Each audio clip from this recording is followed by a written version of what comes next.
नमस्कार। आदर्श शिक्षण समिति बाड़मेर के ई शिक्षण कार्य में आपका हार्दिक स्वागत एवं अभिनंदन। प्यारे विद्यार्थियों, आज हम कक्षा 7 विषय भूगोल शिक्षण बिंदु मुख्य स्थला आकृतियों के अंतर्गत हिमनदी और पवन के कार्यों का अध्ययन करेंगे। पिछले शिक्षण बिंदु में हमने भूकंप, नदी के कार्य और समुद्री तरंग के कार्यों का अध्ययन किया था। आज हम हिम नदी के कार्य और पवन के कार्य के बारे में अध्ययन करेंगे। ये कार्य स्थला आकृतियों के निर्माण से संबंधित है, अर्थात हिम नदी और पवन के द्वारा कौन कौन सी स्थला आकृतियों इस धरती पर निर्मित होती है उसके बारे में हम पढ़ेंगे। सबसे पहला है हिमनद या हिम नदी। जैसा कि शब्द से ध्यान में आ रहा है कि बर्फ की जो नदियां होती है उसको हम हिमनद कहते हैं। जो बर्फीले क्षेत्र होते हैं, जैसे भारत के अंदर हिमालय पर्वत है, हिमालय पर्वत बर्फ से बना हुआ है। यदि हिमालय शब्द का भी हम अर्थ ध्यान से देखते हैं तो इसमें दो शब्द हिम प्लस आले। हिम यानी बर्फ, आले यानी घर। तो जो बर्फ के घर होते हैं या बर्फ के क्षेत्र होते हैं या बर्फ के पर्वत होते हैं, वहाँ इस प्रकार की बर्फ की नदियाँ बहती है। जब बर्फ है वो अपने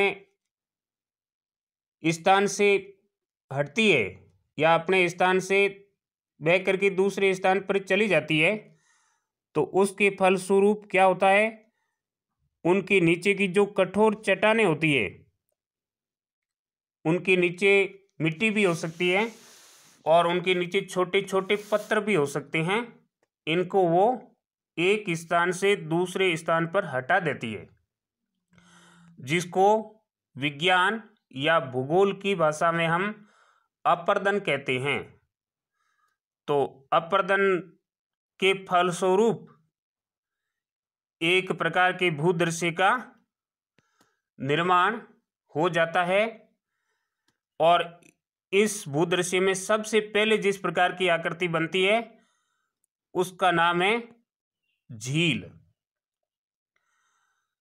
हिमनद क्या करती है, जैसा कि मैंने अभी बताया कि अपने साथ वो विभिन्न प्रकार के कंकड़, पत्थर, रेत और विभिन्न प्रकार की चट्टानों को बहा करके ले जाती है और बर्फीले क्षेत्रों को काटती भी है। जिस प्रकार से धरती के ऊपर नदी बहती है तो मिट्टी को काटती है, वैसे वैसे वो बर्फीले क्षेत्र भी कटते हैं और वहाँ एक प्रकार का गहरा गर्त बन जाता है या खड्डा बन जाता है और उस खड्डे में बर्फ के पिघलने से पानी भर जाता है और उस पानी भरे हुए क्षेत्र को हम झील के नाम से जानते हैं। ऐसी सुंदर झीलों का निर्माण हिमालय क्षेत्रों में भी होता है। तो ये बर्फीले क्षेत्रों में बर्फ के द्वारा या बर्फ की नदी के द्वारा जहाँ गहरे गर्त बना दिए जाते हैं और उन गहरे गर्तों में पानी भर जाता है, तो उसको हम झील का नाम देते हैं। इसके बाद में हिमोट, हिमनद के द्वारा लाए गए विभिन्न प्रकार के छोटे बड़े पत्थर हो सकते हैं, रेत हो सकती है, तलछट हो सकता है और अन्य प्रकार के पदार्थ भी हो सकते हैं। जब वो पत्थर नदी के साथ अपरदित होते हुए या बहते हुए एक स्थान पर जमा हो जाते हैं, एक स्थान पर एकत्रित हो जाते हैं और इस प्रकार से जो आकृति बनती है उसको हम हिमोड कहते हैं। जिस प्रकार से रेत के धोरे बनते हैं, उनका निर्माण पवन अपने साथ लाती हुई रेत से करती है, ठीक उसी प्रकार से बर्फ की नदी अपने साथ जितने भी प्रकार के पदार्थ लाती है और वो एक स्थान पर इकट्ठे होकर के जिस प्रकार की आकृति का निर्माण करते हैं उसको हम हिमोड के नाम से जानते हैं। इसके बाद में है पवन के कार्य। पवन यानी हवा। जब हवा बहने लगती है तो उसको हम पवन कहते हैं, यानी बहती हुई हवा को क्या कहते हैं, पवन कहते हैं। और यही पवन जब तेज गति से बहने लग जाती तो उसको हम आंधी कहते हैं। यानी बहती हुई हवा पवन हो गई और तेज गति से बहती हुई पवन क्या हो गई, आंधी हो गई। अब ये जब तेज गति से बहती है, जैसा कि हम यहाँ बाड़मेर जिले में या थार के रेगिस्तान में देखते हैं कि गर्मियों के मौसम में तेज गति से हवा चलती है और उसके साथ में रेत उड़ती है, जिसको हम धूल भरी आंधियाँ कहते हैं। और इसके द्वारा रेत है वो एक स्थान से उड़ करके दूसरे स्थान पर चली जाती है, और जहाँ अवरुद्ध स्थान आता है अर्थात रेत को आगे बढ़ने का स्थान नहीं मिलता, तो वो एक स्थान पर इकट्ठी हो जाती है और इकट्ठी होकर के एक टीबे का निर्माण करती है या एक टीले का निर्माण करती है या एक धोरा भी जिसको कहते हैं उसका निर्माण करती है। तो उसके फलस्वरूप यानी रेत के एक स्थान से उड़ करके दूसरे स्थान पर जाकर के जमा होने से जिस प्रकार की आकृति का निर्माण होता है उसको हम बालू टिब्बा या रेत का दोहरा कहते हैं। रेत उस स्थान पर रुकती है जहाँ पर उसका अवरुद्ध स्थान आता है, अर्थात उसको आगे बढ़ने से कुछ बाधा उत्पन्न हो जाती है, जैसे कचरे का ढेर होगा या सामने बहुत अधिक मात्रा में पेड़ पौधे होंगे। इस प्रकार के स्थान पर रेत के धोरे बन जाते हैं। ये रेत के धोरे इस थार के रेगिस्तान में हमको बहुत अधिक मात्रा में देखने को मिलते हैं। राजस्थान के जैसलमेर जिले में एक सम क्षेत्र है, वहाँ वनस्पति विहीन रेत के धोरे भी मिलते हैं, जहाँ पर अंग्रेज उन धोरों को देखने के लिए भी आते हैं। तो इस प्रकार से बालू टिब्बा या रेत के धोरे, इस शब्द की परिभाषा आप जान गए होंगे कि जब धूल भरी आंधियां चलती है और धूल भरी आंधियों के चलने के फलस्वरूप रेत है वो एक स्थान पर इकट्ठी होकर के एक बहुत बड़े आकृति का निर्माण करती है, उसको हम बालू टिब्बा कहते हैं। यहाँ स्पष्ट परिभाषा लिखी हुई है। बहती हुई हवा को पवन कहते हैं, पवन के तेज गति से चलने को आंधी कहते हैं, और तेज पवन के चलने पर रेत के कण हैं एक स्थान से उड़कर दूसरे स्थान पर जमा हो जाते हैं या इकट्ठे हो जाते हैं और धीरे धीरे रेत के धोरे बन जाते हैं। इस प्रकार से बनी आकृति को हम बालू टिब्बा कहते हैं। और थार के रेगिस्तान में इस प्रकार के रेत के टिब्बे आसानी से देखे जा सकते हैं।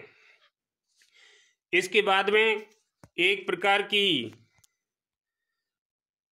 अन्य आकृति जिसको लोएस के नाम से भी जानते हैं, ये विशेषकर से उन क्षेत्रों में बनती है जहाँ रेत के कण तो महीन और हल्के होते हैं। जैसा अपने यहाँ राजस्थान होता है ठीक वैसा का वैसा चीन भी होता है। और ये बालू के कण हैं वो धीरे धीरे उड़ करके विस्तृत क्षेत्र में फैल जाते हैं और एक प्रकार की आकृति बनाते हैं जिसको हम लोइस के नाम से जानते हैं। यहाँ लिखा हुआ है, जब रेत के हल्के एवं महीन कणों को तेज बहती हुई पवन बहुत दूर ले जाकर विस्तृत क्षेत्र में जमा कर देती है, इस प्रकार से बनी आकृति को हम लोइस कहते हैं। और चीन हैं वहाँ पर इस प्रकार के विशाल लोइस देखने को मिल जाते हैं। इसके बाद में पवन के द्वारा एक और स्थला आकृति का निर्माण होता है जिसको हम छत्रक शैल के नाम से जानते हैं। और छत्रक शैल में क्या होता है, हवा होती है वो चट्टान के ऊपरी भाग की अपेक्षा निचले भाग को आसानी से काटती है। जैसे रेत है वो बहुत कोमल होती है तो उसके नीचे के भाग को हवा काट देती है, और ऐसे कटान धीरे धीरे इस प्रकार के काटने से एक छतरी नुमा आकृति बन जाती है। उसको हम छत्रक शैल के नाम से जानते हैं क्योंकि इसका आकार होता है वो छतरी के जैसा होता है। इस प्रकार ये जो छत्रक शैल का निर्माण होता है वो चट्टान के निचले भाग में होता है, यानी रेत है वो ऊपर की अपेक्षा नीचे की भाग में कटती है और वहाँ एक खड्डा बन जाता है जिसका आकार लगभग छतरी नुमा होता है। तो इस प्रकार की छत्रक शैल भी हम यहाँ थार के रेगिस्तान में देख सकते हैं। इस प्रकार से हिम नदी और पवन के स्थला आकृतियों के संबंध में हमने बहुत ही संक्षिप्त जानकारी प्राप्त की। शिक्षण बिंदु से संबंधित कुछ यहाँ अभ्यास कार्य दिए हुआ है, इनको आप अपनी अभ्यास पुस्तिका में लिखने का प्रयास करेंगे। पहले यहाँ कुछ शब्द लिखे हुए हैं, इनकी परिभाषा आपको लिखनी है। हिमनद या हिमोट, छत्रक चेल, बालू टीबा, बालू निर्मित लोइस और पवन। प्रश्न दूसरा है, राजस्थान में वनस्पति विहीन बालू टीबे कहाँ मिलते हैं? और तीसरा है, बालू निर्मित लोइस है वो कहाँ मिलते हैं या इनके दर्शन कहाँ होते हैं? इस प्रकार से हमने इस शिक्षण बिंदु का अध्ययन किया। अगली वीडियो में फिर मिलेंगे, तब तक के लिए नमस्कार। जय हिंद, भारत माता की जय।